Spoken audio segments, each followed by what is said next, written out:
女孩只是静静地画着喜欢的马儿，却被一旁路过的同学嫌弃。You know, she actually lives here. No wonder she smells. 即便自己遭到再多的羞辱，她也选择忍气吞声。但这天女孩却无意间听见二人又谈论起自己的黑马会被送去做成阿胶。What did you say? 他绝不允许有人这样说自己唯一的朋友，可对方非但没有道歉，反而赤裸裸地对他进行嘲笑。女孩愤怒地将他推倒在沾满马粪的废草中。不过小乔心里也清楚，两个小姑娘的话并不是空穴来风，因为马场早有规定，无法驯服的马必定会被处理掉。自从被人类抓捕以后，黑美人常常展示出非常强烈的攻击性，饲养员只是好心为她添加草料，都会被赶出自己的领地。而女孩的驯马师舅舅，即使经过多次尝试，驯服的过程也没有丝毫进展。黑美人抗拒周围所有的人类，唯独对小乔没有抵触心理。 This is the only safe place there is. School sucks. People suck. Maybe we should just run away together. 黑美人也是小乔在这里唯一愿意亲近的朋友，因为父母双双车祸离世，才被迫和这个素未谋面的舅舅一起生活。可他却很不待见这个舅舅，对方从没关心过妈妈和自己。 Joe, I'm sorry. Don't touch me. I want to go home. You can't go home, Joe. You can't go home. Your mom and dad. 舅舅膝下无子，不懂得如何与晚辈相处。就这样，他便有了一人一马，两个最令人头疼的女孩。但也好在是有黑美人的存在，或许是同样的孤僻与倔强，他们俩竟互相吸引，彼此成了形影不离的朋友。可即便是这样好的关系，但当小乔拿起缰绳的瞬间，黑美人还是头也不回地跑走了。 No, I'm sorry. It's gone. She's conditioned to hate it. 野马的意志永远不会被击垮，它们是群居动物，领头马之所以能领导族群，都是因为彼此间的尊重。小乔受到启发，决定无论如何也要教会黑美人，挽救她的命运。可他刚拿起缰绳，就遭到了黑美人的强烈抵触。 I know. Please. Just trust me. Look. Oh, wow. It doesn't hurt me.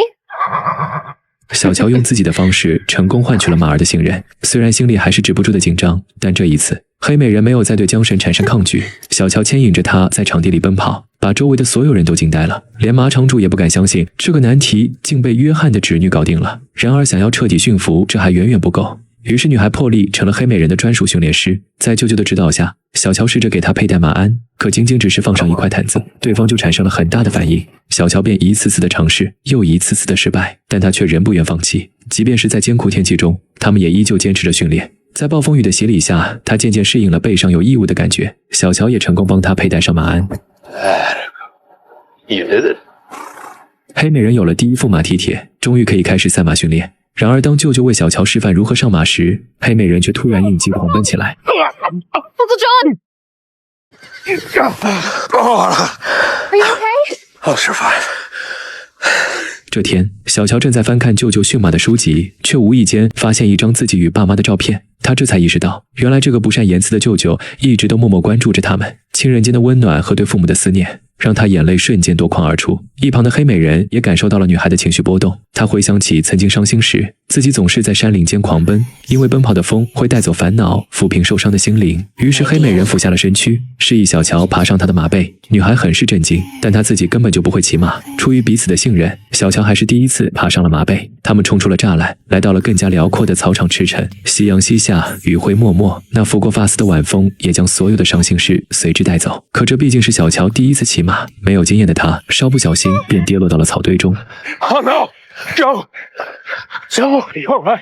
You're hurt. 面对心急如焚的舅舅，小乔竟露出了释怀般灿烂的笑容。这是自父母离世后他最为开心的一个傍晚。为了能更好地训练马儿，小乔也努力地提升自己的骑术。一开始他还会经常跌下马背，于是便日复一日地跟着舅舅学习。慢慢的，他已经可以独自带着黑美人去到一望无际的大海边驰骋了。海鸥盘旋掠过浪尖，咸涩的海风轻拂起女孩与马儿的秀发。夕阳下的两个灵魂不再孤独，他们走进了对方的心里，成为了彼此最为重要的存在。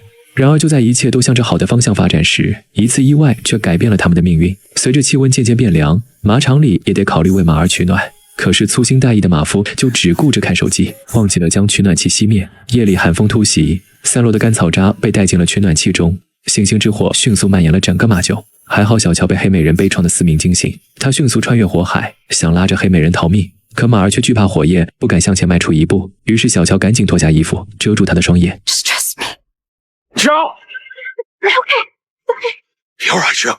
在舅舅和工作人员的帮助下，他们将马儿全都解救了出来。看着眼前付之一炬的马厩，冷静下来的小乔心里止不住的后怕，但是更令他害怕的事也随之而来。现在没有多余的地方容下这么多马儿生活，于是马场主便决定将所有训练过的马变卖。小乔想要买下黑美人，可他却拿不出这么多钱，便恳求马场主让自己在马场打工，攒够买下他的费用。在小乔和舅舅的双重围攻下，马场主终究还是松了口，答应暂时将他留下，但在新的马厩建好之前，需要先将黑美人租借出去一段时间。既然马儿有机会留下，小乔心里自然十分的乐意，但他万万没想到，这次租借会让他后悔不已。黑美人被一个富家小姐看上，连同她的伙伴金吉尔也被他们一家买下。于是小乔也得到了一份照顾黑美人的马夫工作。这里的庄园富丽堂皇，连马夫的宿舍都是独栋别墅。本以为黑美人会在这样的环境下成为一匹出色的赛马，可没想到大小姐却对她并不友善。她总是用力踢马，尽管教练让女孩温柔一些，她也只是用白眼回应。这天，小乔看着她闷闷不乐，竟在马身上发现了被马刺踢出的严重伤口。一旁的富家少爷也很是震惊，他不敢相信妹妹会如此对待马儿。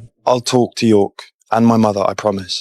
乔治少爷是唯一能让他们俩在这感受到温暖的人，他也会把金吉尔带过来陪黑美人玩，让他们在庄园里肆意的奔跑。不久后，庄园里举办了一场盛大的赛马活动，乔治和金吉尔并肩作战，稳稳地拿下了男子比赛的冠军。可大小姐和黑美人的比赛就没那么顺利了。争强好胜的她完全没有比赛经验，一个劲儿地抽打马屁股，即使黑美人脚上的蹄铁脱落，奔跑的一瘸一拐，她也丝毫没有察觉。Something's wrong.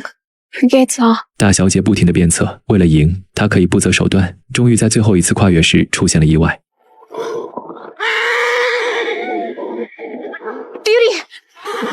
Use this horse, we could have won! 小乔满眼心疼地抚慰着黑美人，虽然她脚上遭到了重创，但好在没有伤及骨头。可雇主还在为她摔疼了自己的宝贝女儿而生气，便决定不再租用黑美人。但对他来说也算是好事，这样就不用再遭受大小姐的虐待了，又能重新回到小乔身边。只可惜造化弄人，就在他们返回马场前，舅舅却带来了一个坏消息。由于马场主背负了巨额债务，所有马儿都不得不被迫用于抵债，黑美人也已经属于别人的了。可小乔这段时间只攒了800美金，即使让舅舅帮忙，也远凑不齐将他买下的费用。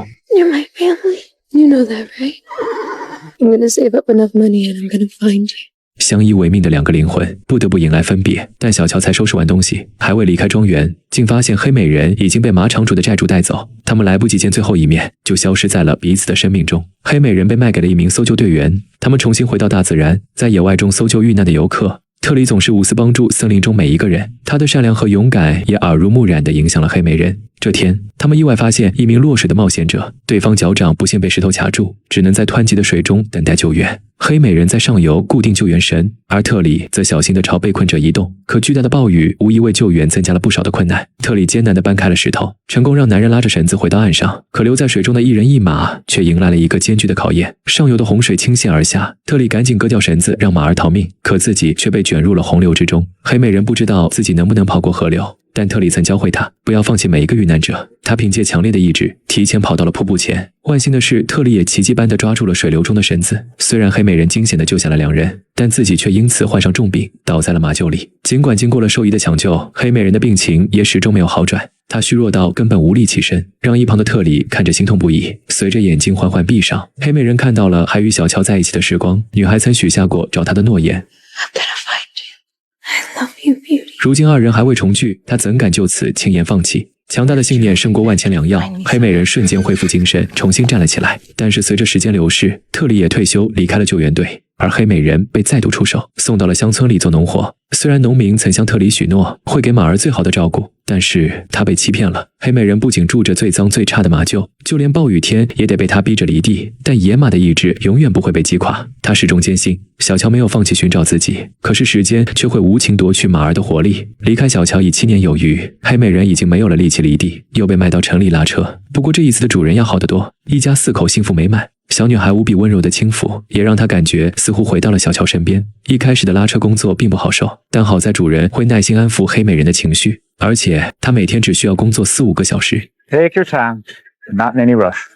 黑美人在安抚和鼓励下，逐渐适应了这份工作。春去秋来，她也见到过许多形形色色的人，但却始终没有等到过小乔。不过他遇到了曾经的伙伴，金吉儿竟也离开庄园，拉起了马车。曾经健硕的身材早已不复存在，在黑心车夫的压榨下，现在变得比自己还要消瘦。望着朋友消失在风雪中，黑美人心里也不禁一阵酸楚。由于这个冬天格外的寒冷，男主人不幸染上了重疾，妻子为了治病，不得不将黑美人低价出售。可这却让他也进入了一个黑心公司，居住的马厩弥漫着霉菌的臭味。但这还不是最糟糕的，更让他受不了的是，有2个马夫轮换着拉客。这意味着他得夜以继日的不停工作。这天，一个熟悉的气味从身边经过，黑美人回头望去，没想到金吉儿已经被压榨到失去生命。他不知道自己还能否撑到与小乔相见的那一天。令人窒息的绝望感瞬间涌上心头，他失去力气，倒在了工作中。然而，黑美人的罢工却被记者发现，黑心公司压榨马儿的事迹也随之被曝光了出来。 You're a famous horse now. See? She's useless if she can't work. I have a guy who can take Midtown Stables. No, miss, I'm sorry. I really don't know anything about that horse. Even more reason to be rid of it. 老板叫来了2个屠宰场的人，他们沾满鲜血的双手让黑美人也察觉到了自己面临的危机。但野马的意志永远不会被击垮，他奋起反抗，不让他们轻易得逞。就在此时，警察竟出现在这里。他们接到报案，这里有人压榨马儿，2个马贩子刚刚被缉拿归案。黑美人就看到不远处有一个熟悉的身影，原来黑心老板接到的电话正是小乔打来寻找自己踪迹的。他看到了新闻，一眼就认出了黑美人，得知马厩地址的第一时间就立刻报案赶了过来。黑美人不敢确定眼前是否还是幻想，直到对方炙热的泪水滑落到脸上，她才确定这是真的。 It was really her, my Joe. My beauty. 小乔带着黑美人回到了曾经的马场，昔日被大火吞噬的马厩，如今已有了崭新的面目。她不仅没有忘记寻找马儿的承诺，还在男友乔治的支持下买下了整个马场，给了他一个温暖的家。2个美人都因为失去家人而将心门深锁，把自己困在孤独里无法自拔。命运让他们不期而遇，治愈彼此的伤痕，而后又残酷将其分开。但信念的力量也如野马的意志般坚韧，它绝不会被生活所击垮，哪怕被千山万水所隔绝。有爱的人只要心存希望，便不会停下寻找彼此的脚步。